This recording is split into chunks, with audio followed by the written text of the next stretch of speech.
Hello বন্ধুরা, দীপালি কিচেনে আজকেও একটা রান্নার ভিডিও নিয়ে চলে এসেছি। তো বন্ধুরা দেখুন, আমি মাছ কেটে নিয়েছি। এগুলো হচ্ছে মাঠে গ্রামে গঞ্জের দিকে পাওয়া যায়, এগুলো বিলসে মাছ বলে, আমরা তো বিলসে মাছ বলে থাকি।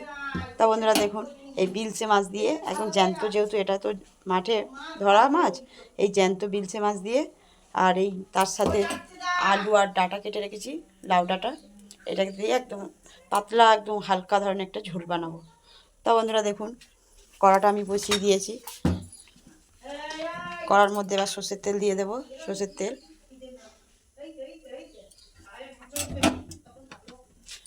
মাছের মধ্যে এদিকে হলুদ লাগিয়ে নেবো, যেহেতু এটাকে আমি লবণ মাখিয়ে রেখে দিয়েছি। এবার হলুদটা মাখিয়ে দেবো,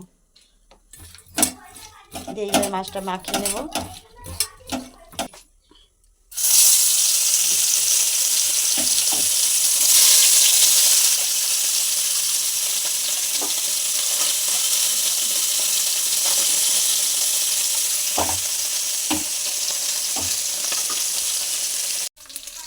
বন্ধুরা দেখুন, মাছগুলো সব ভাজা হয়ে গেছে, কত সুন্দর করে একদম লাল লাল করে ভেজে নিয়েছি। এবার মাছগুলো সব তুলে নেব। বন্ধুরা দেখুন, মাছগুলো কত সুন্দর করে ভাজা হয়ে গেছে। দেখুন, এবারে আমি এই কড়ার মধ্যে তেল রয়েছে, আর তেল দেবো না। এটা যেহেতু আমি পাতলা করে জিরে বাটাতে ঝোল করব, অল্প তেলেই রান্না করব। এর তেলের মধ্যে একটু পাঁচ ফোড়ন দিয়ে দেবো। কাঁচা লঙ্কা কুচিয়ে রেখেছিলাম, কাঁচা লঙ্কাগুলো তেলের মধ্যে দিয়ে দেবো।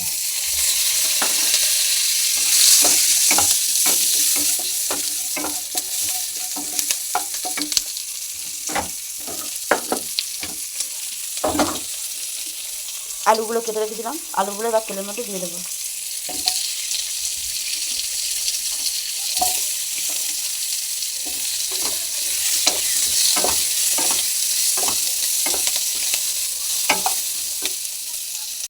বন্ধুরা দেখুন, আলুগুলো একটু হালকা করে ভাজা হয়ে গেছে। এবার আলুর মধ্যে আমি লবণ দিয়ে দেবো। লবণটা একেবারে পরিমাণ মতন দিয়ে দেবো, আর দেবো না। শাক যখন দেবো তখন আর দেবো না, এই একেবারেই দিয়ে দেবো।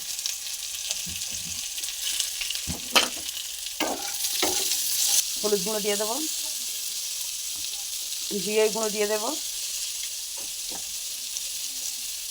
আর অল্প একটু ধনিয়া গুঁড়ো দিয়ে দেবো।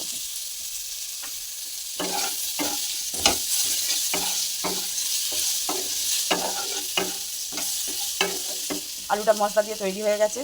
এবার এই ডাঁটা শাক কাটা আছে, ডাঁটাগুলো এবারে তেলের মধ্যে, এই কড়ার মধ্যে দিয়ে দেবো।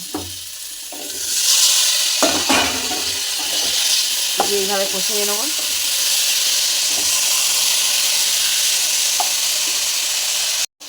বন্ধুরা দেখুন, সবজিটা আমার হালকা করে ভাজা হয়ে গেছে। এটা যেহেতু একদম পাতলা করে জিরে বাটা দিয়ে ঝোল করবো, তার জন্য আর বেশি ভাজবো না। ডাঁটাগুলো বেশি ভাজতে ভালো লাগবে না। আমি এবার এর মধ্যে জল দিয়ে দেবো।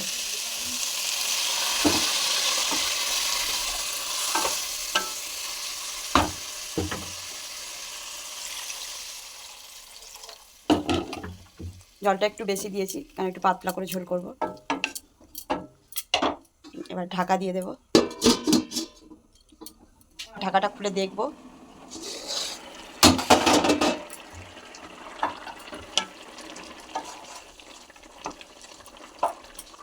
এটা যেহেতু একদম হালকা সাদা তরকারি, তার জন্য কালারটাও হবে না, সাদা সাদা লাগবে।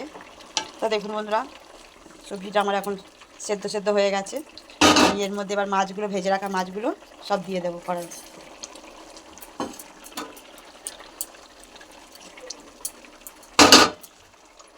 জিরে বেটে রেখেছি, জিরে বাটাটাকে দিয়ে দেবো। সবজিটাও একদম সেদ্ধ হয়ে গেছে, আলু টালুগুলো সবাই দেখতে পাচ্ছেন সব সেদ্ধ হয়ে গেছে। এবার এটাকে আমি নামিয়ে নেব।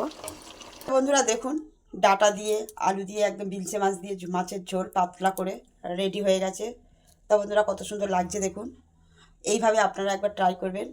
এই তরকারিটা খেলে কারোর শরীরের প্রবলেম হবে না, কেননা এখনকার প্রত্যেক মানুষের শরীরে প্রবলেম থেকে থাকে। তাহলে এইভাবে রান্না খেয়ে দেখবেন, একদম জিরে বাটা দিয়ে পাতলা ঝোল, কারোর কোনো শরীরের ক্ষতি হবে না। যদি ভিডিওটা ভালো লেগে থাকে, তাহলে লাইক, কমেন্ট, শেয়ার এবং সাবস্ক্রাইব করে আমার পাশে থাকবেন।